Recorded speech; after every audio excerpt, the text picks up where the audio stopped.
Literatiora, riba fanabeazana, malagasy ranoray, filira, iresahana ireo fomba fanoratra, fiforonana teny, ireo fiteny marina, fanazavana ny atao hoe kanto, ny karazany sy ny firafitra, literatiora isamparitra, kabary sy ny sisa, famelabelaran-kevitra, fanorona ny fomba isan-karazany, filira, isaky ny alatsinainy amin'ny 10 ka hatramin'ny 12 ora. Filira, iarana amin'ny Tsilavina Julia Dimby ny aina.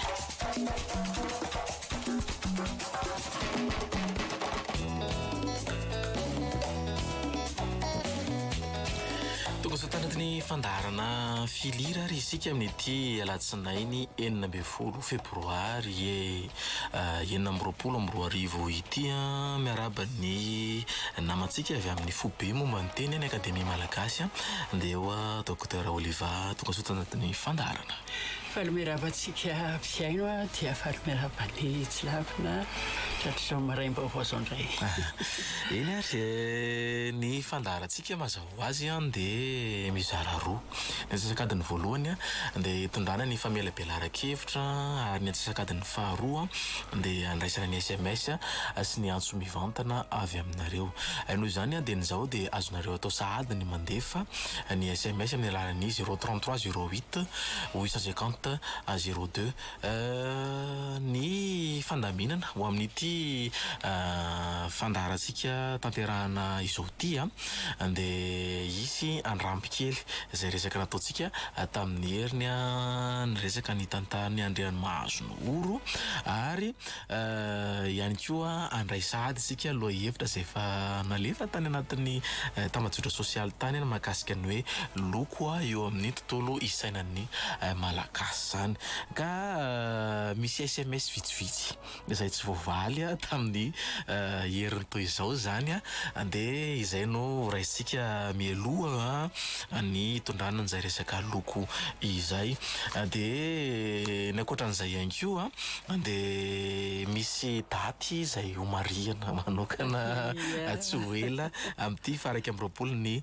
volana febroary ity zany dia eo zany ny hoe tenireny samy manana ny reny daholo ny rehetrarehetra ny kristianina manana fiangonana ho reny dia ny tsira ihany koa manana an'izay fa dia ireo zany amin'ny ankapobeny no resahantsika azonareo atao sady mandefa SMS araky ny voalaza teo. Ny SMS mety mbola tsy voaresaka tamin'ny herin'ny toy izao anatin'ny firaketana moa zany satria dia ny fampizarana teto ilay izy anatin'ny findainy nametrahana azy mba tsy ho very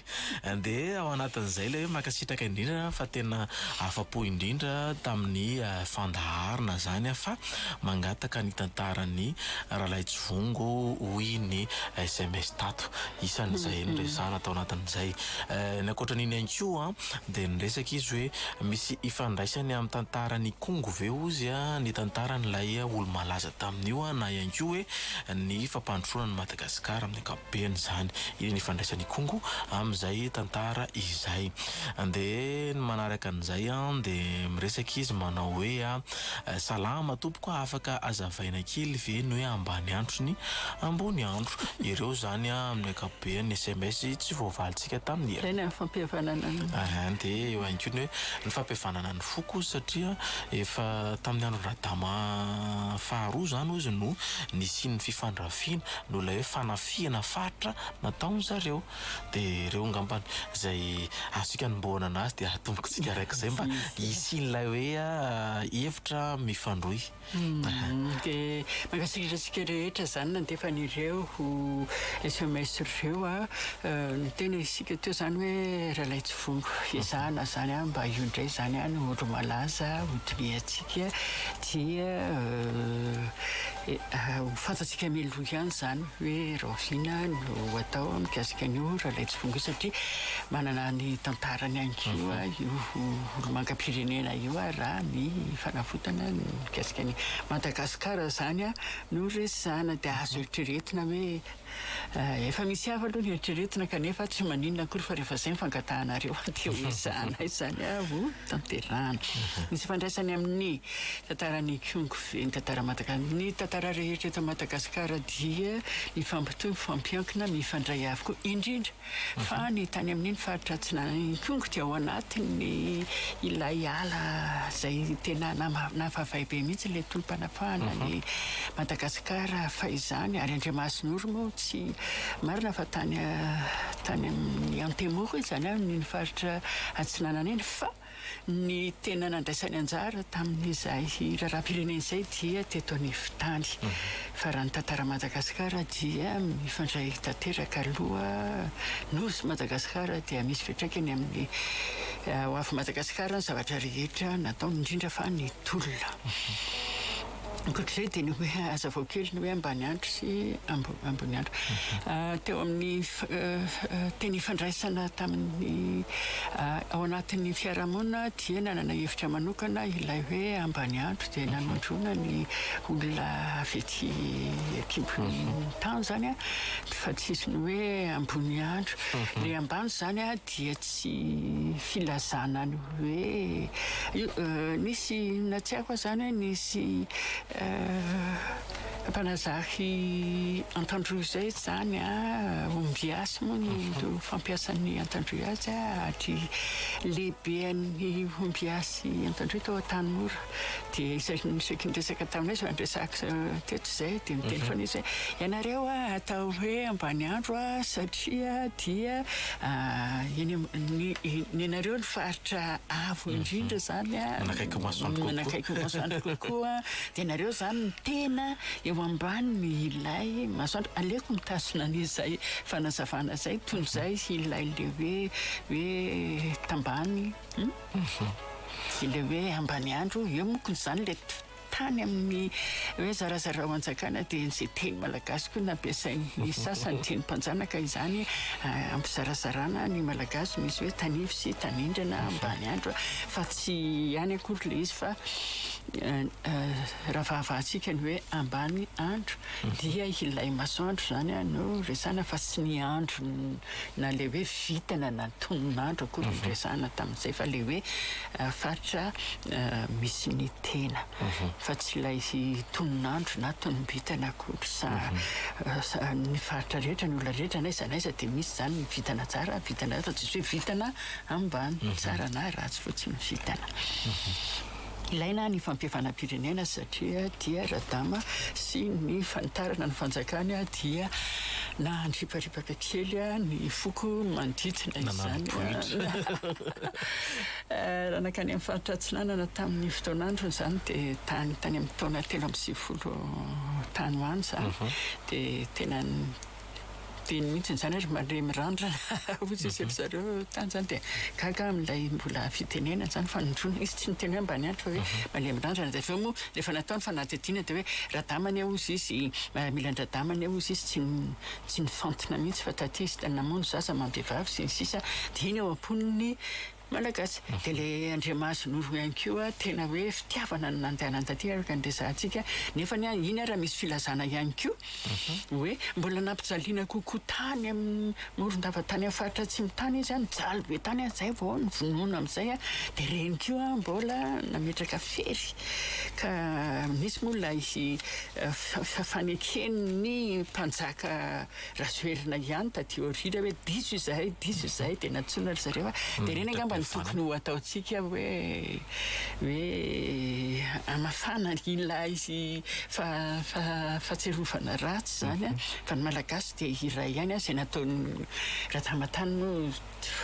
iny fanatanterahana ny lohe ranomasina no valapatriako dia saika hoe fihavanam-pirenena ihany ny tanjona fa ny fomba nanatanterahana azy no sisa izy efa tsy eo intsony tsika olona iray ihany atambatry ny teny malagasy ho iray firaisam-pirenena zany ao anatin'ny teny malagasy indrindra ny ampitanany amin'ilay hoe 2 febroary daty manana tantara ihany ko ho atsika indrindra hoe izy ilay fankalazana ny teninireny zay. Raha fa mbola tsy tonga ny hoe raika amby roapolo febroary isika fa androany zany ararotina iresahana an'izay lasaka nelanelany kely ny fandarantsika dia mba miezaka tonga alohatsika sy ny fanontaniana avy any amintsika mpiaino ihany koa hoe fa maninona moa ilay raika amby roapolo febroary mbola zo kely hoe inona ny tena antony zany satria tsy tantara-pireneny Madagasikara ilay izy ka maninona moa tsika no mandray anjara dia azavaina kely fotsiny zany hoe tena marina fa tsy tantara-pireneny malagasy ilay izy fa fahatsiarovana ny nitifirany maramila zany ny mpianatra izay nanao fihetsiketsehana zany iarovana ny teny ibeazana satria tany Pakistan tany tany Bangladesh tany dia tsy navela ho tenenina zany ilay Pakistan moa zany dia misy an'ireo occidental sy oriental dia hoe tsy avela ho tenenina zany ilay teny bengaly dia tsy nanaingo zareo hoe teny nibeazanay io teny dreny io tsy nanaingo mihitsy izy fa nafoy ny iain'ny tolona izy zany dia nitifiriny maramila moa zany dia betsaka be dia be no maty dia zay le hoe nahoana no sarotiny tamin'ny ilay teny beazana teny dreny ireto tanora ireto dia satria ny teny nibeazana ny teny dreny ireo no tena vokatry ny tany zany teniteny vokatry ny tany mitahiry ny sotoavina vata fitehirizana ny kolotsaina ka raha izy no tsy azo tenenina intsony levina miaraka amin'izay ihany koa zany ilay kolotsaina ilay mahitsy ny firenena zany dia satria tsika manana ny teny dreny teny beazana ihany koa dia marina fa hoe ny UNESCO tany amin'ny taona tamin'ny 17 novambra 1970 amby roa arivo sy arivo manko 700 sy arivo ny UNESCO no nanao fanambarana hoe andao mihitsy marina tokoa izay le hoe ny teny beazana raha manoloana ny teny fenitra dia ny malagasy ofisialy zany ny teny beazana no tena mitahiry ny kolotsaina mitahiry ny sotoavina mitahiry ny fotom-pahavanonan'ny taranaka dia nefa izy mitady ho levony izy ilay teny fenitra satria mibetsaka ny manam-pahaizana dia ny manam-pahaizana miteny ilay teny fenitra dia rary mihitsy zany raha manentana antsika ihany koa ny UNESCO sy ny firenena rehetra manana izay teny miaina an'izay teny reny zay zany iaro mitambatra hery zany iaro izay lovantsaina izay ary satria io ihany koa tsy hoe arovana fotsiny fa ny fanabeazana ny teny dreny no fitaovam-pampitana fahalalana ho an'ny taranaka ny zaza vao manomboka zany dia tokony ny teny dreny teny beazana teny faneraserany amin'ny ankohonana sy ny fiarahamonina no ho fitaovana fampitana izay fahalalana izay dia ny UNESCO dia mitarika antsika zany hoe apititra izay teny dreny izay zany ho any anatin'ny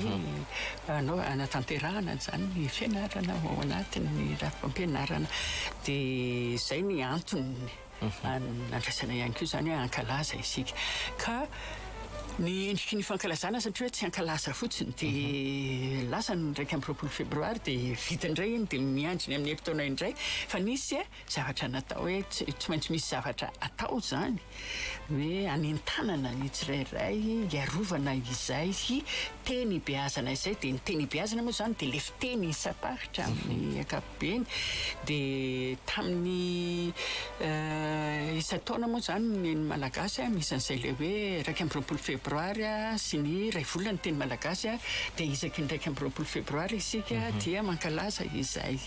teny reny izay dia ny ray volana ny teny malagasy zany ka isaky ny ray volana teny malagasy dia manao fananana isika dia ny satria hoe teny dreny teny paritra zany dia nataontsika ilay fananana zany tamin'ny 2022 dia fananana oabolana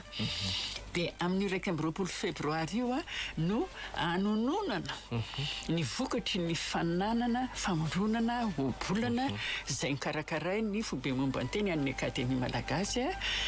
tany amin'ny fankalazana ny ray volany teny malagasy betsaka isika ny nandray anjara fa dia teraka ihany ambady be foka rehefa nanotantetana rovina dia io za fa hivaly dia mariako kely fotsiny a fa ohatrany misy fanontaniana ihany ataontsika hoe azo afaka mamorona obolana ve dia namalitsika tamin'izany hoe tsy voafetra eo amin'ny fahataolo ihany ny fahendrena sy ny farany hitan-tsaina mamorona obolana fa tahaka ny zavakanto vita amin'ny teny rehetra tsy teraka ho azy ao anatin'ny fiarahamonina ny obolana fa ny zava-misy miteraka ny obolana no manentana ny fanahy mamorona ao anatin'ny olombelona mamorona izay obolana izay tsy tonga ho azy fotsiny hoe mitebona fotsiny ao anatin'ny fiarahamonina ny obolana fa ny zava-misy ao anatin'ny fiarahamonina no manainga ny talenta amorona ny obolana ka raha folony nangatahantsika ny sasany aza nanatitra 500 mahavelom-bola fa dia iain'ny valiny zany tsika amin'io 1 febroary io ao amin'ny akademia malagasy izay olazaina eto amin'ny filira ihany amin'ny manaraka araka ny voalaza teo hoe lasaka nelanelany kely izy moa misy omananareo ihany koa ianareo nanao fanana misy ataontsika hoe loha hevitra voizina manokana avy any amin'ity fankalasana ity misy loha hevitra isaky ny 1 febroary dia misy loha hevitra indray izy tamin'ity 1 febroary ity moa zany satria ny UNESCO moa zany no tena mivoy azy io ho an'ny firenena maneran-tany dia amin'ny teny frantsay aloha le loha hevitra nataony hoe l'éducation multilingue est un pilier de l'apprentissage intergénérationnel dia efa tsika moa zany amin'izao fimaroan-teny tsy maintsy ametrahana ny fanabeazana izao dia miteny akoatran'ny teny malagasy atsika ny teny anglisy ny teny frantsay ny swahili dia tandrifon'io zany fa tsy natao dika teny ara-teny le izy fa tandrifon'izay zany amin'ny teny malagasy dia ty le loha hevitra hoe ny fanabeazana miainga amin'ny fimaroan-teny teboka roa andry ankina ny fahombiazany fifampitana fahalalana le hoe intergénérationnel nasiana n'le tsofoka fifampitana zany hoe ny tanora mampita fahalalana aty amin'ray aman-dreny ny ray aman-dreny mampita fahalalana fa tsy teny midina na teny miakatra fotsiny fa pifanao le izy manan-karena be le ifa amin'ny teny malagasy tsika moa ao anatin'izay teny izay ihany io ny loha hevitra zany anompanana ny fankalazana sy ny fanentanana ny hetsika rehetra amin'ny 1 febroary ny toerana ary mba ahafahan'ny olona hoe manantona any miaino indrindra ilay nanao an'le fananana aizany toerana mety zay nahazo loka aloha zany dia efa nampahafantarina izy fa ao amin'ny akademia no anonona azy amin'ny sabotsy io 1 febroary io amin'ny tsy tolakandro fa maraina eo amin'ny sivy eo manomboka ny lanonana akademia resantsika ve tsy mba zaza eny tompoko zay zany mahakasika azy iny dia efa miomakomana zany rehetra na dia aheno fotsiny an'le ina le oabolana le voafidy azany dia mba henao zany ny santionany amin'izay zavatra mba mahafinaritra ary misy tolo vaovao satria zao ny nahatonga an'le hoe oabolana no safitsiana matriana kely izany dia isaky ny miain-kabary isaky ny maheno olona mandray fitenenana ao anatin'ny lahateny isan-karazany dia le tany amin'ny andro ny tolo ihany zany le oabolana raisina zany dia hoe tsy azo atao ve manatevina an'izay dia mba ahafahana zany a manome fitaovana ny mpikabary ny mpandahanteny ny mpianatra ny malagasy rehetra hoe omena fitaovana zany izy mba ampiasana an'ireny tsy oabolany tolo tsotra fotsiny fa misy oabolana amin'izao vanim-potoana izao ihany koa dia ho fantenana zany izay tena hoe mendrika ny atao hoe oabolana satria misy ny atao hoe oam-pitenenana misy ny atao hoe fomba fiteny fa hafa amindreo ny oabolana dia ny oabolana dia oam-pitenenana ihany izy ary fomba fiteny saingy ny mampiavaka azy dia tsy maintsy mitahiry fahendrena mampita zany izy avy eo fahendrena ary natao hananarana noho izany anabeazana dia raha vao misy an'izay le izy ary manaraka ny finitra ilay sata toetra ny teny malagasy zeny ito ilay langue malagasy dia zay no ampidirina ao anatina boky kely dia atao aparitaka ho tonga ny ampeladanatsika tsirairay azy. Tsy ho hitanareo ao zany le misy an'le hoe gonala ny vidy inandray sardine ka hoe anaovy confiture na trondro fa hafa izay zay manko ny atsikana kely fampizarana ny anaty tambazotra sosialy ihany. Ie zay no mahakasika ny fampidirana n'izay resaka fankalalazana ny andro ny 2 febroary izay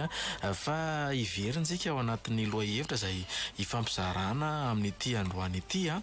dia ny mahakasika ny hoe ny loko eo amin'ny tontolo isaina ny malagasy.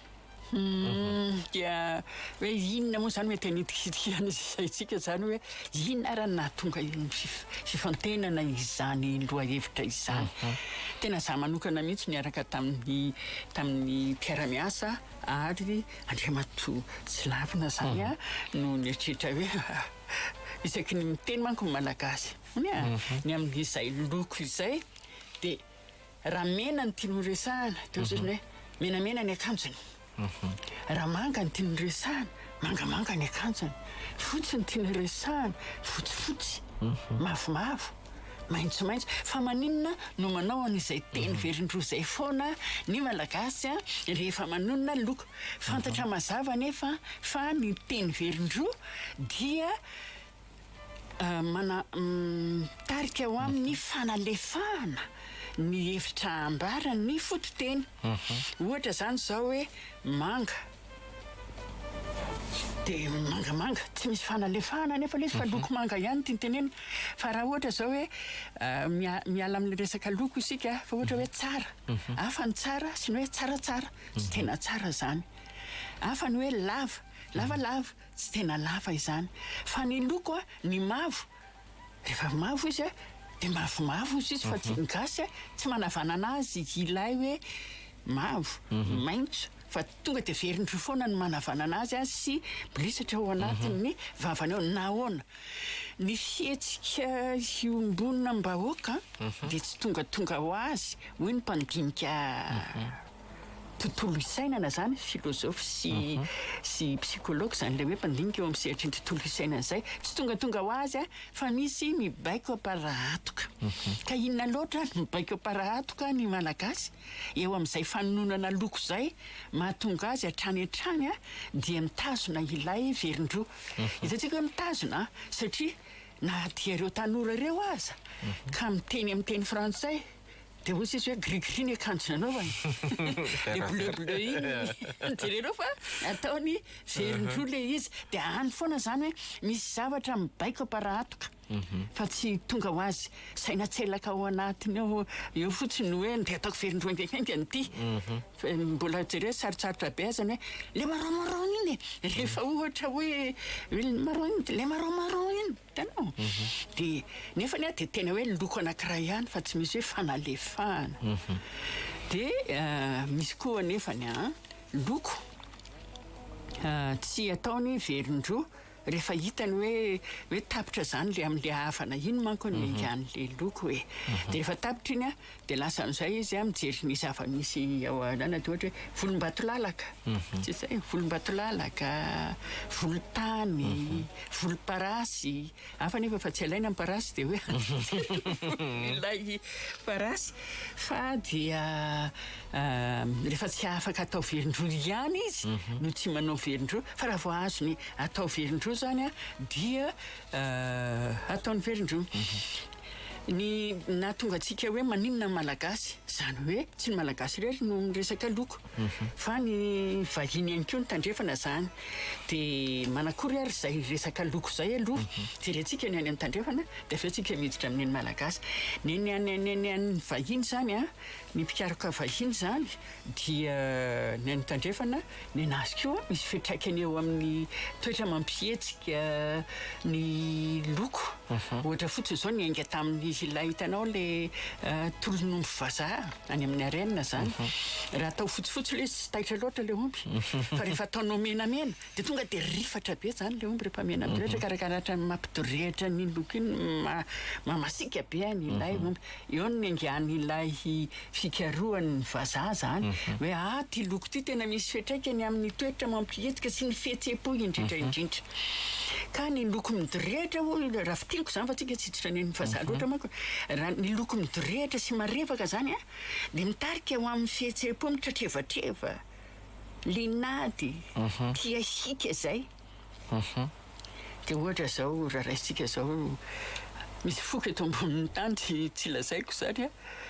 manao loko mitratrevatreva foana izy ary izy a dia mafana raha zay de misy koa zany a anefa loko le tadidiko ry mamanay rehefa le ohatra hoe loko tsy mitratrevatreva le izy mavokely tanora manga tanora de asiny tanora le izy jerenao tsara tsy ataony velively ndray fa asiny tanora ndray de le ohatrany hoe mafinaritra mafatifaty io zany vazaza tsy le mitratrevatreva zany malagasy nanao an'izany hoe loko vazaza zany a fiteny malagasy zay de ao anatin'izay zany a ny ahitantsika taratra hoe misy zavatra ao anatin'ny tontolo isainan'ny malagasy a rehefa le manonona ny loko izy de inona daholo ary reo le loko reo mainty ny anazy a misy mainty tsara zany a de misy ohatra hoe miiba zany a na miaba ohatra zao tsy tiako mainty alako mainty zany hoe ratsy de ao anatin'izay koa le misolo de ny fotsy indray a raha fotsy ohatra ho an'ny mpivavaka tsara ho an'ny vahiny tsara amin'ny malagasy zany fotsy zany a tsy manambara fahombiazana na hoe miabo fa miiba ohatra zany zao hoe fotsy varavarana olona fotsy varavarana nitsy izy reny a de ratsy zay toetra fotsy varavaran'izay fotsy feo ratsy no fotsy fanahy ratsy toetra ny olona fotsy fanahy aza atao fotsy rorany iray aman-dreny le fotsy zany a de ahitana taratra n'izay le hoe ratsy izy zay de ohatra ihany koa zao ny manga de tsara ny azy ny manga ny azy manga feo andray zany zao tokony hoe le fotsy feo zao no tokony ho tsara fa ny azy de le manga indray a no tsara de le ohatra zao hoe ny maintso taraka le nataontsika teo le hoe maintso tanora de ny tanora maintso volo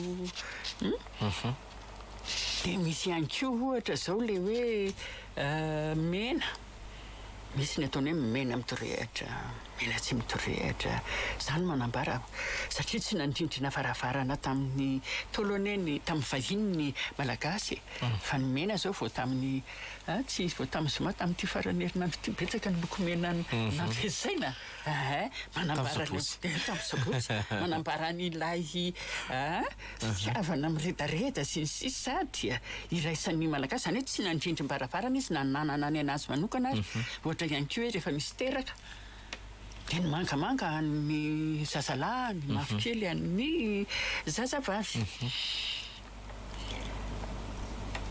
de zay le hoe de ohatra ihany koa zany zao hoe raha miteny zany isika zany zao hoe ny loko mangamanga dia le manga ilazany loko ihany fa eo ihany koa misy fitsimbiana mpihavanana fitsimbiana mpifandraisana amin'izay le fampiasana loko izay raha ohatra zany zao hoe le olona indray zany zao maintimainty misy havanao zany hoe maintimainty ohatra ny vinanto lahy zany zao maintimainty tanteraka reny izy dia rehefa iresaka amin'le havany zany dia manahy zany misy fanahina le malagasy zany zao hoe tsy vantambatana loatra amin'izay hoe ny vinantolahinao le olona maintimainty ohatsy le vinantolahinao mangamanga fidirana iny somary mangamanga fihodirana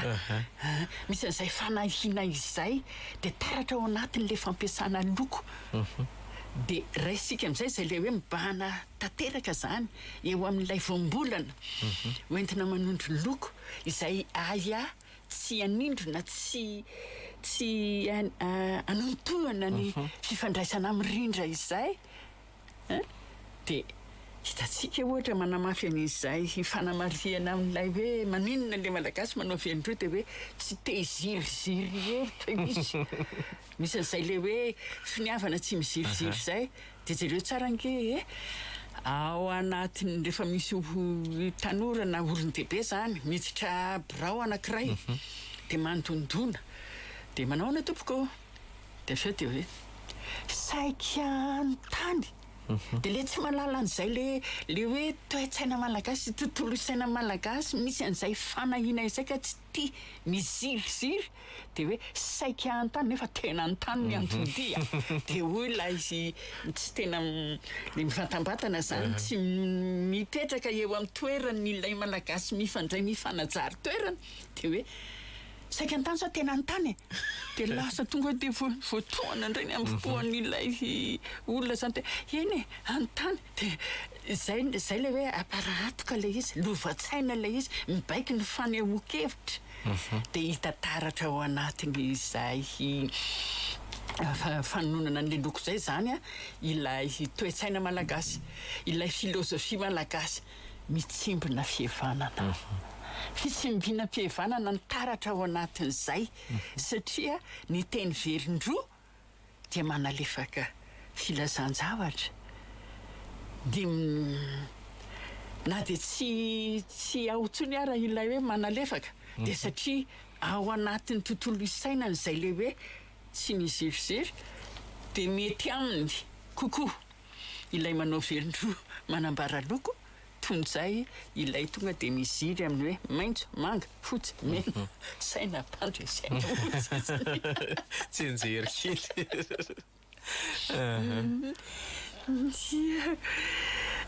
ka zava-dehibe zay le hoe ny teny mitahiry kolotsaina ny teny mitahiry fomba fiheverana na filozofia ka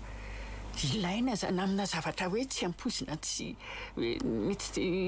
tsy nanahitra antsika zany le hoe maninona manao velondro hatrany amin'le hoe bleu sy niny satria zay lay mahamalagasy ilay mahamalagasy le maizy ny malagasy taratra ao anatiny izay fomba fanambarana ny loko izay ia zay ny ataontsika hoe tsy maintsy nyresana tsy maintsy nyresana hoe loko zay tokoa aloha ny zava-misy manontany ianao dia inona ny loko ilay izy dia menamena zay ary matetika miverimberina foana zay zavatra zay dia zao ary sady afaka mbola manohy zay ny fanazavana eny antsefatsefany eny no mandray ny SMS nareo no mandray ny antso fa dia zao aloha ho maritsika amireto fekira vitsy reto zany sehatry ny fandraisana anjara an-tsoratra na SMS sehatry ny fandraisana anjara am-peo na antso mivantana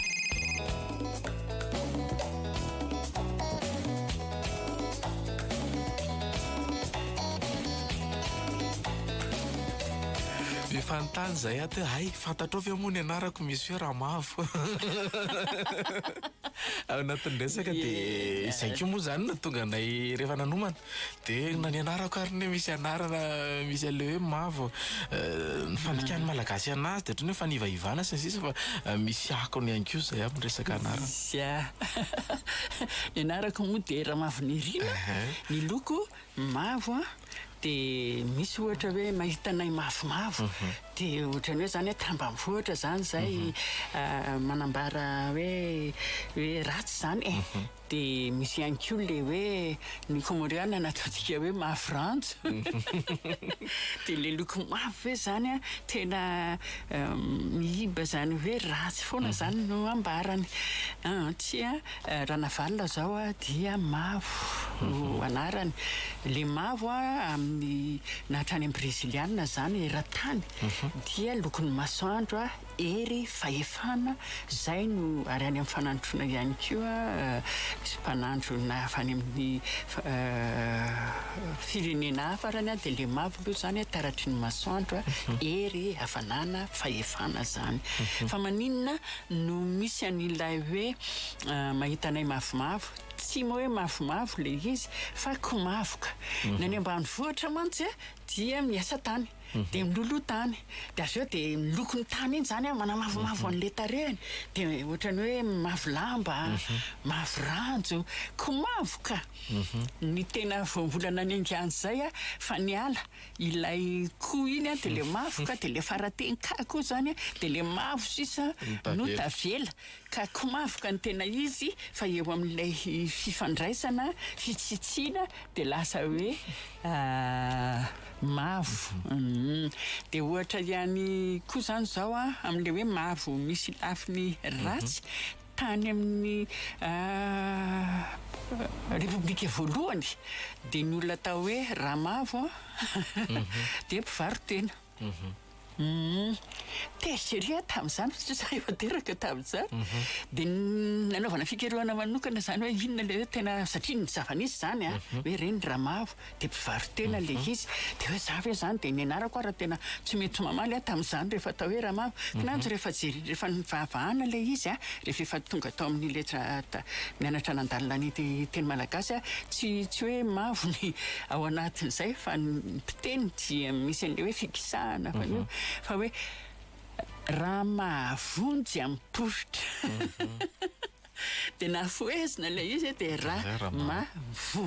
dia tsy toizany sady afianim-penina ihany koa moa zany le izy fa tsy atao mahitsy zay koa le tontolo isaina miezaka malefaka dia raha mahavonjy amin'ny poritra fa dia zay zany le izy dia lasa hoe raha mavo dia ny tatiorina moa efa nylefy ary efa nilentika izy zay le voambolana izay fa dia le indray hoe mpanofa tena moa zany zao lay ilazana azy amin'izao fotoana zao. Eny tompoko ny SMS 033 08 850 02 no ahafahanareo manampy reto SMS efa voarahinay reto ny antso an-tarby dia ny 020 22 443 90 na ny 020 22 442 09 manodidina an'izay resaka loko izay zany ny irinay raha be indrindra ny hoe SMS tonga ato eny mety misy ifandraisany ihany koa amin'ny SMS mety tsy voarahita amin'ny heriny tsy manafa hitantsika eo ny amahaliana azy inona marina zany na tonga ny faritra Betsileo ny anarany tantarany Betsileo ihany koa zany mbola resantsika amin'ny fotoana mapety azy angamba satria izy arak'izay tantarany faritra araka ny teny izay moa zany dia hoe Betsileo dia efa mipoitra sady moa zany ary nanahirana zany nakazy tamin'ny fanitarana fa velantsika amin'ny fanontaniana manaraka satria misy tantara lava tiasika izay ia hoy ianareo ato milaza manao hoe miaraba tompoko miaraba ny filira tompoko afaka miresaka ianao momba ny loko eo malagasy moa zany resaka dia tsy voalaza teo fa ny loko fotsy ihany koa raha ny fahazahoko azy mariky ny faharesena satria rehefa misy adina ohatry zany dia manangana stela fotsy ny malagasy dia manambara hoe resy akoatran'le hoe fotsy varavara na fotsy ndraitrarehetra teo ny manga ilazana ny loko mainty koa ny faritra sasa zany le hoe mainty efa voalaza teo ihany koa fa ny fantatrana koa ny olona mainty dia tsy manga ny antsoina anazy fa maitso maitso ny olona iny Izay zany tiako anontaniana raha efa voakariko na azo valiana hoe fa maninona ny loko maitso arakaraka le faritra mitenenana hoe mangamanga le olona maitsomaitso. Manaraka misy mpanoratra malaza anankiray raha mangamalefaka ihany koa anatin'le anarana. Le moramanga raha ny fahazahoako azy satria avy any ny tena efa nikarokaroka kely ihany fa tsy ampy fikarohana hoe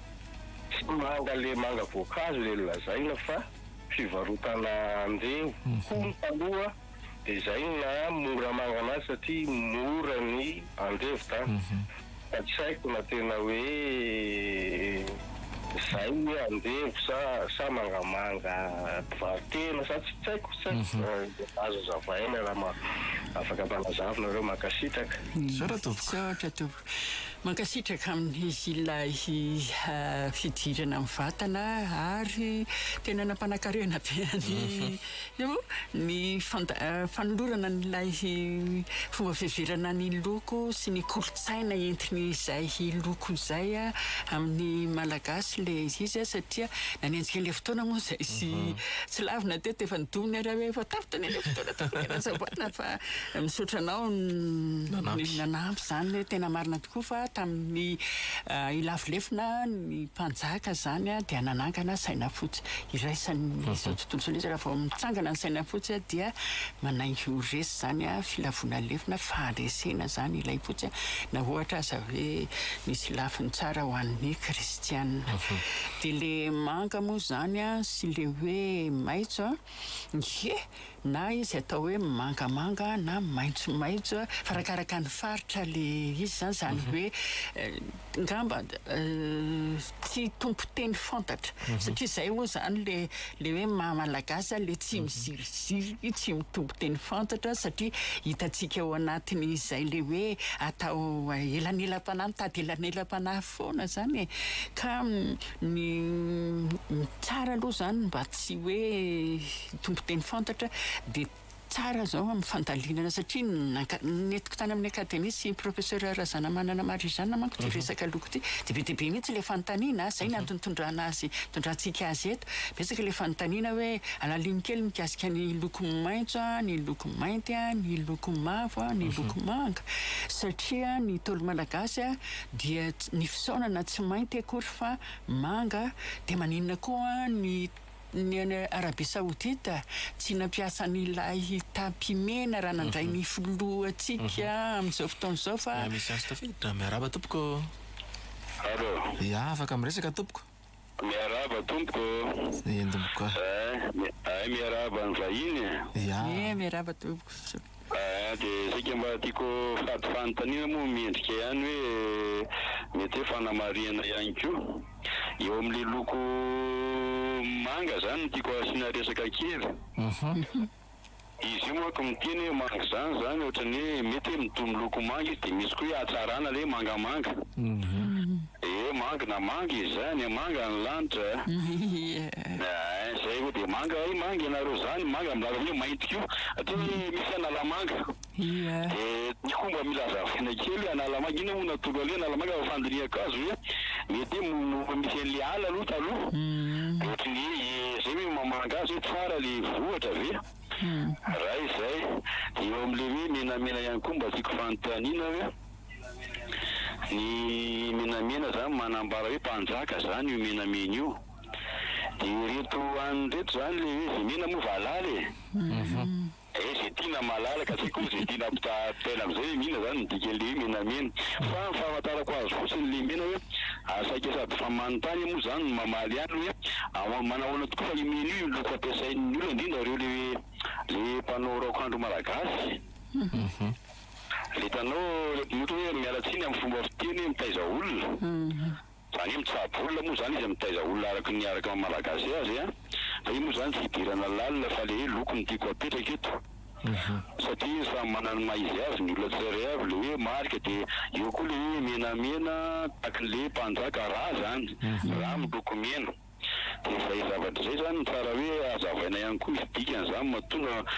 zany ny olona nanao ny loko mena io momba ny raha zay dia misy aina mepita ao raha zany mamelona zany de miaina amin'ny lafiny indray zany moa fa tsy mety mety tsy ihany izy mety zany mety mahefana indray fa zay koa mahatonga hoe manontany eny sady mamano manontany de zay fandiniako azy tonga de bazy azonareo manampiana anahy de any amin'le maitso koa moa zany le misy loko maitso io manambara hoe zay maitso ny manambara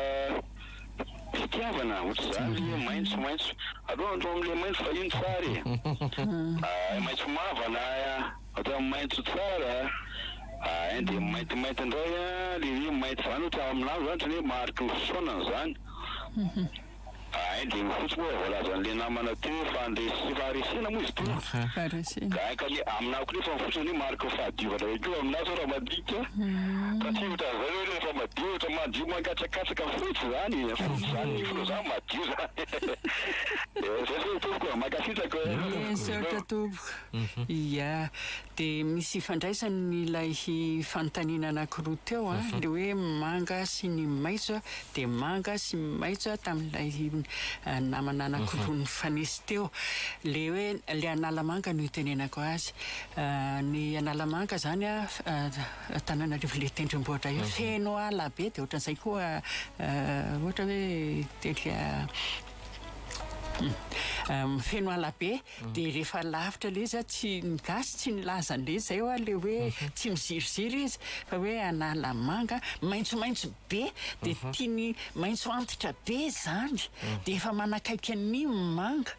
de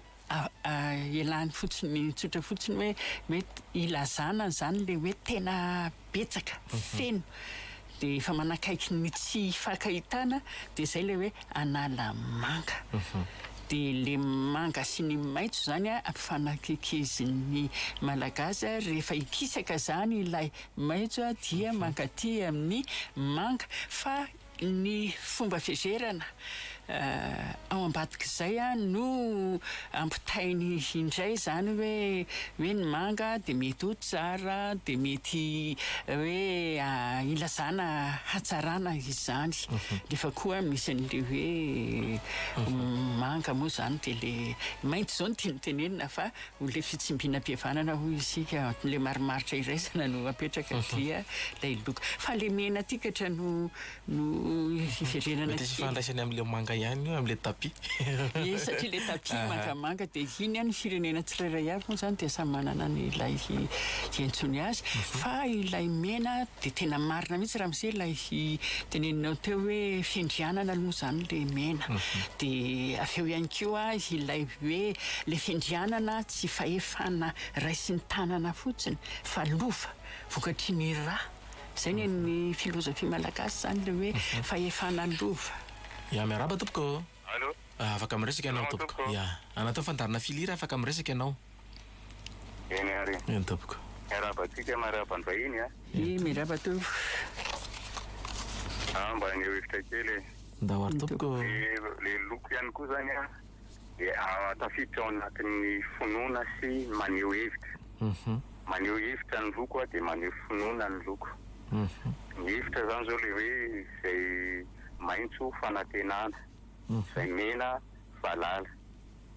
de lafiny anankiray tiako marina rehefa namarina teo le famerenena indro manamaivana hevitra fa amin'ny lafiny ndray koa ny manamafy de maitsomaitso tena manamafy mihitsy mangamanga tena manamafy kokoa an'le hevitra koa zany iny amin'ny lafiny anankiray sotra topoko zay zany sotra fanamarihana moa anazy ary tena marina fa rehefa jerenitsika ihany koa miala amin'ilay fenitry ny fitsipim-pitenenana de hoe rehefa verindroa dia manalefaka fa tia indray zao tena marina mihitsy misaotra anao raha mse fa mitombo indray zany ny fahalalana mikasika ny tsipelina zany sy ny fomba fanoatra zany ny teny verindroa tsy manamaivana fa manamafy ihany koa ny hevitra tiana ambara ohatra hoe ohatran'le tenentsika teo hoe le lobaka manga de manga le mangamanga fanaoko iny any izy zao manamafy anampinany ilay fahalalana mikasika ny teny verindroa amin'ny teny malagasy fa miverina atao amin'ilay mena ihany mena aveo koa moa raha misety hoe ny tenen'ilay mena ty de atambatra zany ny anareo telo mifanesy teo le aina mepita tena zay le izy satria ny fahefana misy hoe lova misy hoe atolotra ka le lova ny tena le hoe manao manao le potaiza zany de mampiasa lokomena foana satria izy le fahefana eo am-pelantanany tsy ilaina atolotra ka le hoe vidina ohatran'ny filoha am'izao zany ny filoham-pirenena am'izao fotoana izao fa le izy lova de avy any amin'ny razana de izy ny fahefana ny fahalalany ny resaka rehetra ataonao zany dia vongatry ny fifandraisany amin'ny razana de le asin'ny razana zany io entiny amin'ny ilay fampiasana loko menamena amin'ny afahany mifandray aminy de zay ny antony mahatonga zany manany ihany rehefa le mandeha hitako hoe le mpivarotra telefona eny amoron-dalana zany de le lamba kely ampiasaina menamena de nanany ihany zany hoe ono misy asin'ny razana ve lay fivarotana mampiasa le menamena kely fa iny zany loko ifandraisan'ny olombelona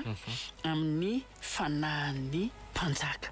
fanahin'ny mpanjaka zay le tenen'ny Françoise Raison hoe roi d'hier et d'aujourd'hui fa zany no nanazavan'izay hoe reo mpanjakatsika efa lasana ireo de mbola manohy ny fanjakany ihany izy mampiasa olona izy ka le lokomena no ifandraisana fa tsy ny loko manga eny tompoko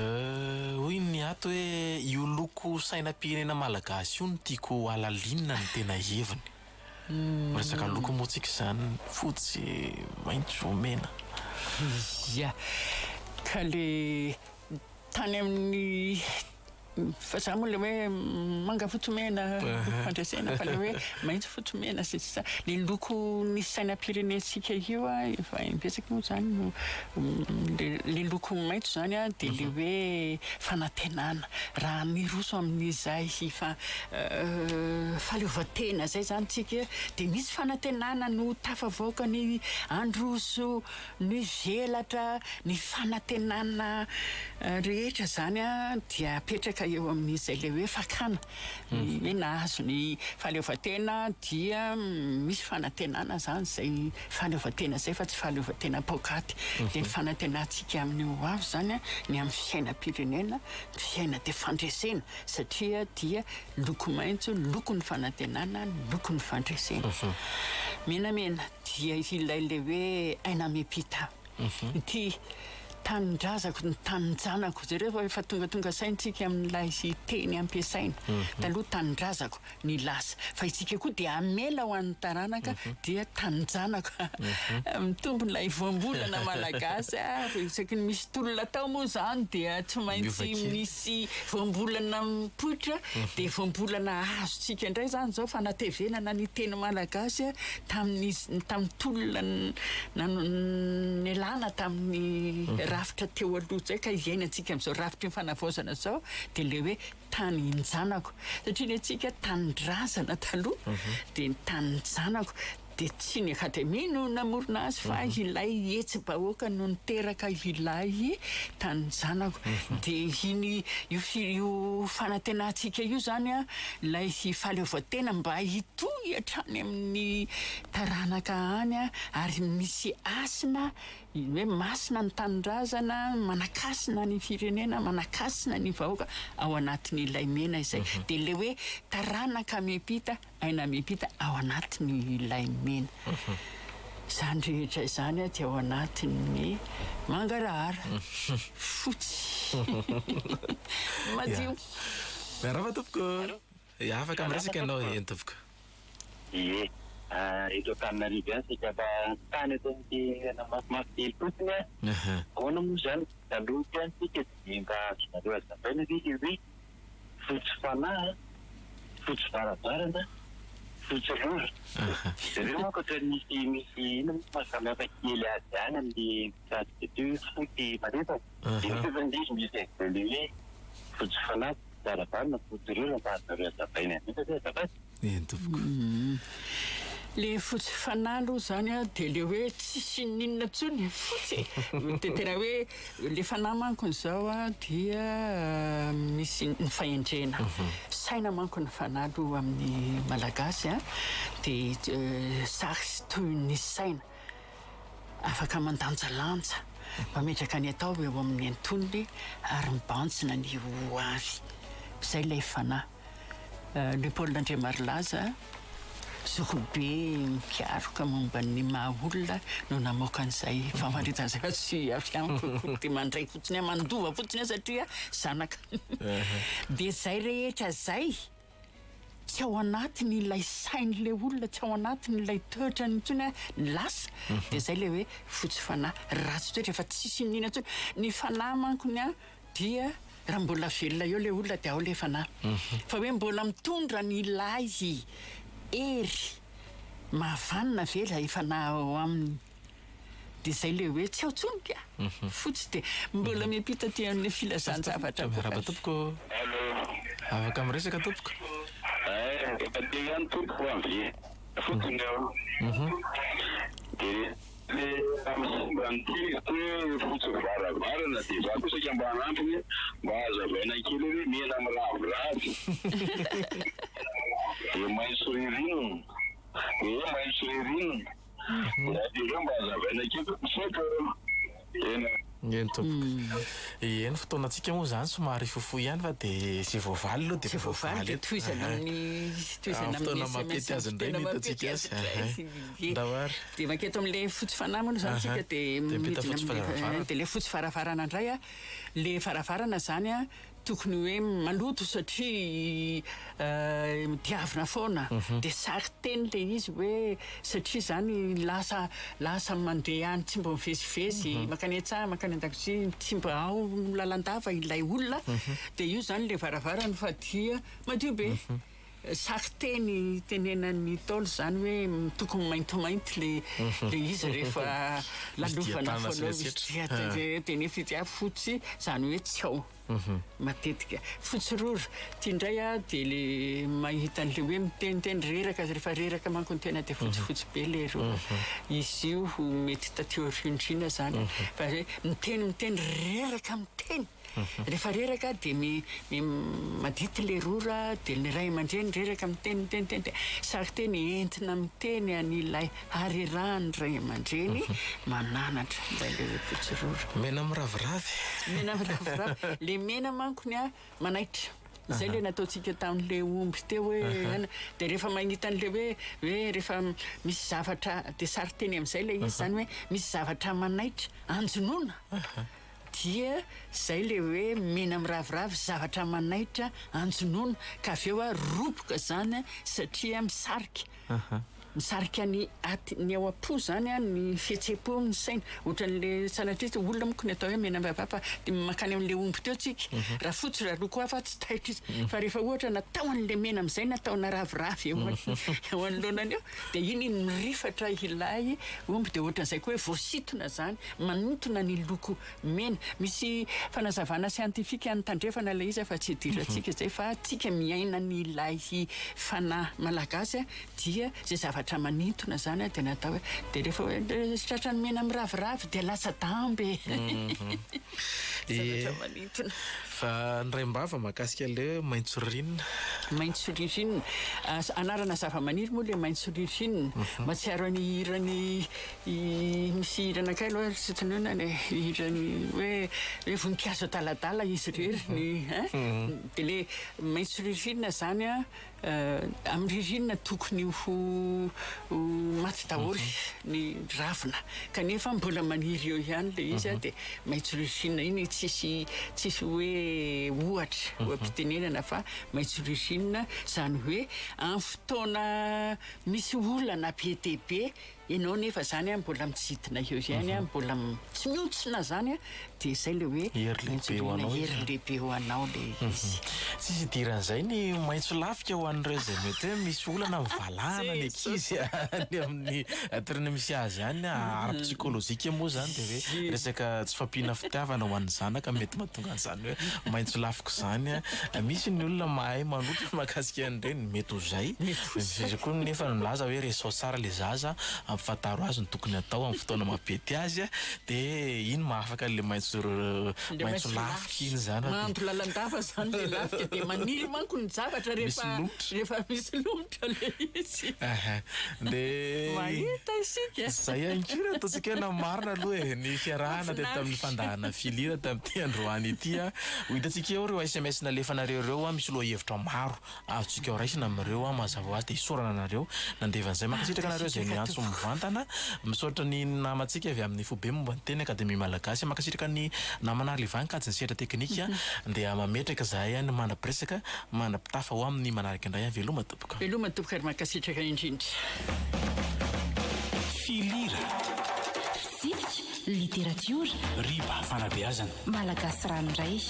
filira iresahana ireo fomba fanoratra fiforonan'ny teny ireo fiteny marina fanazavana ny atao hoe kanto ny karazany sy ny firafitra literatiora isamparitra kabary sy ny sisa famelabelara-kevitra fanoronany fomba isan-karazany filira